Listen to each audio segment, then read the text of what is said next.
ও ভাইজানেরা, সোনার মানিক যুবকেরা, আব্বারা মায়েরা, দুনিয়া এক শ্রেণীর মানুষ আছে দেখবেন, এরা সকালে এক কথা বিকালে এক কথা, আপনার সামনে আপনার প্রশংসা করবে আর আপনার পিছনে আপনার বদনাম করবে। এইরকম দ্বিচারিতা কিছু কিছু মানুষের মধ্যে আছে না নেই? কিছু কিছু মানুষ দেখবেন ইমাম সাহেবের হাতে হাত দিয়ে সালাম দিয়ে মিষ্টি সুরে মোসাফা করে, হুজুর আপনার গলাটা খুব ভালো, আপনি বায়ান করেন খুব ভালো, আপনার পিছনে নামাজ পড়ে তৃপ্তি পাওয়া যায়। আবার ওই মুসল্লিটা গিয়ে ওই ইমামের পিছনে সমালোচনার বদনামে ব্যস্ত হয়। এরকম কিছু মানুষ আছে না নেই? দুনিয়ায় দু নম্বরি করে, দুনিয়ায় মিথ্যা বলে, চিটিংবাজি করে, ধোকাবাজি করে অভ্যস্ত এক শ্রেণীর মানুষ, যেদিন আমার আল্লাহ বিচার দিবসে, সেই দিন আমার আল্লাহ নামে আমাল খুলে দেবে, সেদিন এক শ্রেণীর মানুষ বলবে, আল্লাহ এগুলো আমরা করিনি। দুনিয়া যেরকম পয়সা খাইয়ে করে বলেছিল আমি করিনি, সেদিন মনে করেছে যাক কোন রকম যদি পার হয়ে যাওয়া যায়। আমার আল্লাহ বিশ্বের মানুষকে সতর্ক করে দিলেন, ওরে দুনিয়ার মানুষ, দুনিয়ায় চিটিংবাজি আর ধোকাবাজি করা যায়, দুনিয়ার বিচারটা নড়চড় হয়, এটা দুনিয়া নয়, এটা হলো বিচার দিবসের দিন, হাসরের ময়দান। সূরা ইয়াসিন বলে কোরআন শরীফ একটি সূরা আছে না নেই? সূরা ইয়াসিনের 65 নম্বর আয়াতে আমার আল্লাহ ওই চিটিংবাজ ধোকাবাজদেরকে সতর্ক করে দিলেন, দুনিয়ায় কথা দিয়ে কথা পাল্টি খেয়ে উল্টো কথা বলে দাও, আজকে বিচার দিবসে তোমরা যদি অস্বীকার করো, আমার আল্লাহ সূরা ইয়াসিনের 65 অর্থাৎ 65 নম্বর আয়াতে জানিয়ে দিলেন, আল-ইয়াওমা নাখতিমু আলা আফওয়াহিহিম ওয়া তুকাল্লিমুনা আইদিহিম ওয়া তাশহাদু আরজুলুহুম বিমা কানু ইয়াকসিবুন। আমার আল্লাহ বলবেন, যেদিন যারা নিজের গুনাহ করার পরে অস্বীকার করবে আল্লাহ এগুলো করিনি, আমার আল্লাহ বলছেন, আল-ইয়াওমা নাখতিমু আলা আফওয়াহিহিম, আমি আল্লাহ আজকে তোমাদের জবানে মোহর মেরে দেব, জবানটা বন্ধ করে দেব, ওয়া তুকাল্লিমুনা আইদিহিম, আমি আল্লাহ তোমাদের হাতের জবান খুলে দেব, আমার আপনার হাত সেদিন জবান খুলে কথা বলবে, ওয়া তাশহাদু আরজুলুহুম, পা সেদিন আল্লাহর সঙ্গে কথা বলবে, আমাদের কৃতকর্মের সাক্ষী দেবে, ওয়া তাশহাদু আরজুলুহুম বিমা কানু ইয়াকসিবুন।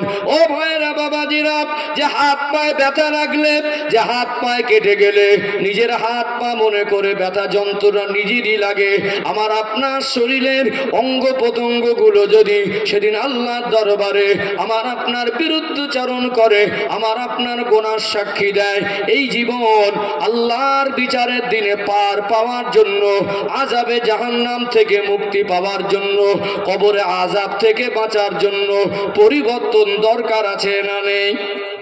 দরকার আছে না নেই? এই কথা যদি কারোর ভালো না লাগে, এর থেকে ভালো লাগানোর কথা আমার দ্বারা সম্ভব আছে বলা? ঠিক আছে, যে কটা কথা বলেছি এই পর্যন্ত একটাও শরিয়াতের বাইরে কথা বলেছি? একটাও বেলাইনে কথা বলেছি? একটাও কাউকে আঘাত দেওয়ার কথা বলেছি? বলিনি। এই জন্য আমি বারবার বলি, আমরা আজকে কিছুটা মানুষ অবুঝতার মধ্যে রয়েছে, বুঝতে চাই না। কিছু কিছু মানুষের এরকম মেজাজ হয়ে গেছে যে আমার মনের মতো যদি হয়তো শুনবো না, হতো শুনবো না, তোমার মনের মতো মনে গে, তোমার যদি গান শুনতে মন চায় তাহলে গান শোনাতে হবে, গানটা একবার আরাম হবে। কিছু কিছু মানুষ ওই গানের মতো করে গজল বলছে, দেন না। কোরআনের থেকে ভালো জিনিস কিছু নেই এখানে, ভালো না লাগার কোনো প্রসঙ্গ ইমানদারের কাছে নেই। কোরআন ভালো লাগে না, তোমার কি ভালো লাগবে? কাউকে আক্রমণ করে, কাউকে ছোট করে পরিবর্তন করা যায় না। কোরআনের বাণী দিয়ে মানুষকে হেদায়েতের বাণী পৌঁছাতে হয়। আল্লাহ নবী সাল্লাল্লাহু আলাইহি সাল্লাম সর্বকালের সর্বযুগের সর্বশ্রেষ্ঠ মহামানব, সৃষ্টি জগতের জন্য যিনি রহমত, তিনি মক্কার সবথেকে নিকৃষ্ট মানুষদের কাছে তার উত্তম আচরণ, মধুর ভাষা আর কোরআনুল কারীমের বাণী নিয়ে পৌঁছেছিলেন। আমার আল্লাহ কোরআনুল কারীমের বরকতে বড় বড় নিকৃষ্ট কাফেরদের অন্তরটাকে নরম করে দিয়েছেন। বলুন সুবহানাল্লাহ। এই জন্য আমার এখানে দায়িত্ব কোরআনের বাণী আপনার কাছে পৌঁছে দেবো। চলুন, আমি প্রথম পর্ব আলোচনা করছিলাম যে পরিবর্তন দরকার আছে কি না। যতক্ষণ না আপনি আপনার নিজের ভিতরে এই জিনিসটা তৈরি করতে পারবেন, আমার পরিবর্তন দরকার, আমি পরিবর্তন হব, এই দরকার যতক্ষণ না মনে করবেন, ততক্ষণ আপনাকে জোর করে কেউ পরিবর্তন করে দিতে পারবে না। যেমন আজকে আমার মনে হয়েছে আমাকে আজকে যাওয়া দরকার, আজকে এখানে আসা দরকার, এই জন্য আমি এখানে এসেছি। আর যদি দরকার মনে না করতাম, আমাকে দেখা যাওয়ার কথা। আজকে মানুষ জানে করা দরকার, কিন্তু ওই মানুষটা তার মনের মধ্যে এই জিনিসটা তৈরি করতে পারেনি যে আমাকে নামাজ পড়া দরকার, আমাকে পর্দা করা দরকার, আমার সুদ ঘুষ থেকে বেরিয়ে আসা দরকার, অন্যায় অত্যাচার থেকে জীবন পবিত্র করা দরকার, আল্লাহকে ভয় করে আল্লাহর আদেশ নিষেধ নবীর আদর্শ আদর্শিত হওয়া দরকার। এটুকু মানুষ মুখে স্বীকার করলে মনের মধ্যে তৈরি করতে পারে না। চলুন আর একটা আয়াত তুলে ধরে আরেকটু ক্লিয়ার হবে ইনশাআল্লাহ। ধৈর্য আছে তো নাকি? ও ভাইজানেরা, সোনার মানিক যুবকেরা, আব্বারা মায়েরা, কোরআনুল কারিমে 114টি সূরা আছে। 67 নম্বর সূরা 29 পারার শুরুতে সূরা মুলক বলে একটি সূরা আছে না নেই? সূরাতুল মুলক খুব বেশি বড় সূরা নয়, পড়তে বেশি, তেলাওয়াত করতে খুব বেশি 5 থেকে 6 মিনিট সময় লাগবে। প্রসঙ্গ এসেছে সূরাতুল মুলকের ফজিলাত একটু বলে দেই। নবী আমার সাহাবায়ে কেরামদেরকে জানিয়ে দিয়েছিলেন, ও আমার সাহাবীরা, দুনিয়ায় মানুষ যখন আল্লাহ এবং রাসূলের কথা মতো চলবে, নেক কাজ করবে, ওই নেককার মানুষটা মারা যাওয়ার পরে কবরটা তার জন্য যেমন জান্নাতের টুকরা হয়ে যাবে। দুনিয়ায় যারা আল্লাহর হুকুমের সীমা লঙ্ঘন করবে, ইসলামের আদেশ নিষেধ মেনে চলবে না, ওই গুনাহগার নাফরমান মানুষটা মরে যাওয়ার পরে তার কবরটা জাহান্নামের টুকরা হবে কি হবে না? কবরে আযাব সত্য, নেককার মানুষের কবরটা যেমন শান্তির জায়গায় পরিণত হয়, আল্লাহর নাফরমান বান্দা বান্দির কবরটা তেমনি শাস্তির জায়গায় পরিণত হয়। নবী আমার জানিয়ে দিলেন, সাহাবারা, ওই কবরে আযাব থেকে বাঁচতে গেলে তোমরা সূরা মুলক একটু বেশি তেলাওয়াত করবে। নবী আমার জানিয়ে দিলেন, এশার নামাজ আদায় করে যদি সূরাতুল মুলক তেলাওয়াত করা যায়, ওই মানুষটা মারা যাবার পরে আমার আল্লাহ ওই মানুষটার কবরে আযাবকে আমার আল্লাহ ক্ষমা করে দেবে। যেটা বলেন না সুবহানাল্লাহ। আজকে আমার অনেক সম্মানিত মায়ের এসেছেন, আমি মায়েদেরকে অনুরোধ করি, আমি আপনাদের সন্তানের মতো, কোরআন শরীফ পড়ার পরিবেশটা আমাদের বাড়ির থেকে মোবাইল আসার পরে নষ্ট হয়ে গেছে। আগে ঘরে ঘরে কোরআন খতম হতো, শাশুড়ি একটা খতম, বৌমা একটা খতম, মেয়েটা একটা খতম। এখন সব সিরিয়াল আর নাটক খতম হয়।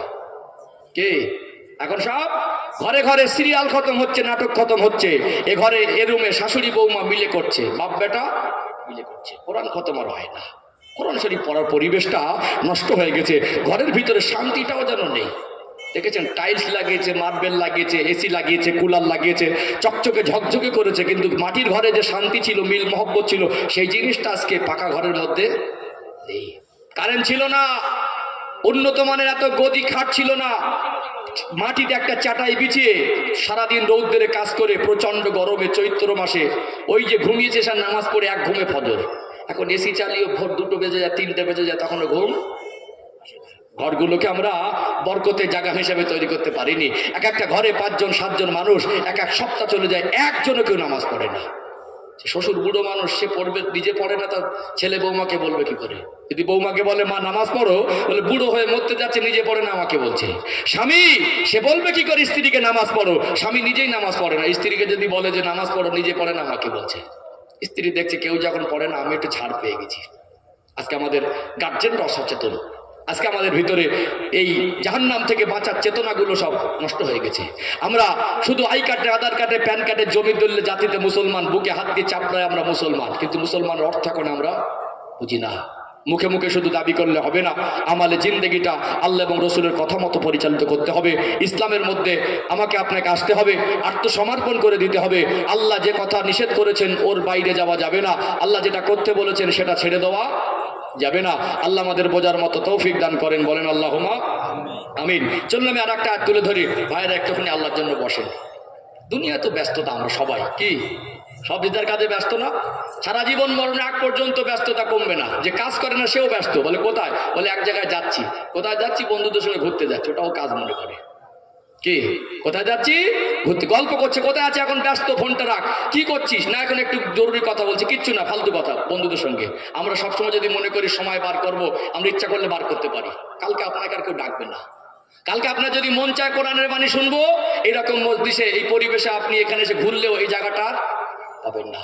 এই জন্য সময়কে কাজে লাগাতে হয়, সময়কে কাজে লাগাতে। চলুন এই যে সূরাতুল মুলকের 2 নম্বর আয়াতটা একটু ক্লিয়ার করি। যে আমি প্রথম পর্বে আলোচনা করছিলাম পরিবর্তন দরকার আছে কি না।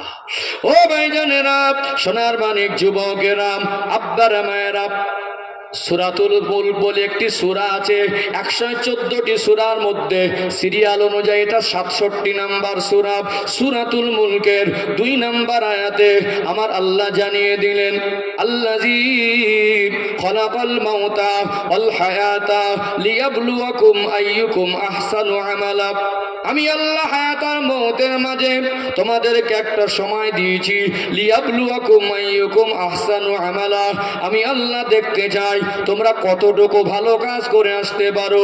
ও ভাইরা বাবাজিরা, আল্লাহ হায়াত আর মওত দিয়ে আমাদের সৃষ্টি করেছেন। এই হায়াত আর মওতের মাঝে যে সময়টা আল্লাহ দিয়েছেন, এটা আমার আপনার হায়াতে জীবন। আমার আল্লাহ এখানে ভালো কাজ করার জন্য পাঠিয়েছেন না পাঠায় নাই? এখানে একটু ব্যাখ্যা দেব, কেননা একটু যদি ব্যাখ্যা না দেই আজকে আমাদের নীতি আদর্শ, আমাদের চিন্তা চেতনা এতটা খারাপ হয়ে গেছে, আমরা ভালো আর খারাপকে মিশিয়ে ফেলেছি। আল্লাহ যদি সূরাতুল মুলকের 2 নম্বর আয়াতে বলেন, লিয়াবলুয়াকুম আইয়ুকুম আহসানু আমালা, আমি আল্লাহ দেখতে চেয়েছি তোমাদেরকে কতটুকু ভালো কাজ করে আসতে পারো। এখানে আমাদের প্রকৃত ভালো কাজ কি এটা আগে ডিসাইড করা দরকার। প্রকৃত ভালো যদি না জানি তাহলে প্রকৃত আল্লাহর কোরআনুল কারীমের ওই আয়াতের উপরে আমল করা সহজ হবে না। হবে কি? এখানে ব্যাখ্যা এই জন্য দেবো বলছি, ব্যাখ্যা দিলে আপনাদের কাছে পরিষ্কার হয়ে যাবে কেন ব্যাখ্যার প্রয়োজন। আজকে আমরা মানুষ ভালো আর খারাপটাকে মিশিয়ে ফেলেছি, খারাপগুলোকে ভালো বলছে আর ভালোগুলোকে খারাপ বলছে। প্রকৃত ভালো কি? আল্লাহ পাক মানুষ্য জাতির জন্য যেটা ভালো, আল্লাহর থেকে ভালো আর কেউ জানে না। যা কিছু ভালো সবকিছু আল্লাহ আদেশ করেছেন। ইসলামের ভিতরে যা কিছু ভালো সবকিছু আল্লাহ আদেশ করেছেন, যা কিছু খারাপ অকল্যাণকর সবকিছু আল্লাহ নিষেধ করেছেন। আল্লাহর আদেশ আর নিষেধ শরীয়তে ইসলামে আছে না নেই? আছে না? আমরা মানুষ এর থেকে যদি বেশি বুঝতে চাই, আমাদের মতো অবুঝ আর কেউ হবে না।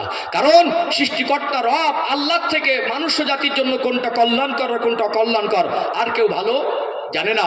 এই জন্য এর বাইরে একজন ইমানদার, একজন মোমেন, সে ভালো খারাপ নির্ধারণ করতে পারবে না। এই পারমিশন ইসলাম শরিয়াত কাউকে দেয়নি। পৃথিবীর কোন আলেম, সে যত বড় বিদ্বান হোক, যত বড় শিক্ষিত হোক, যত বড় মহামানব হোক, আল্লাহর শরিয়াতের বিধান একটা হারামকে হালাল বলতে পারবে?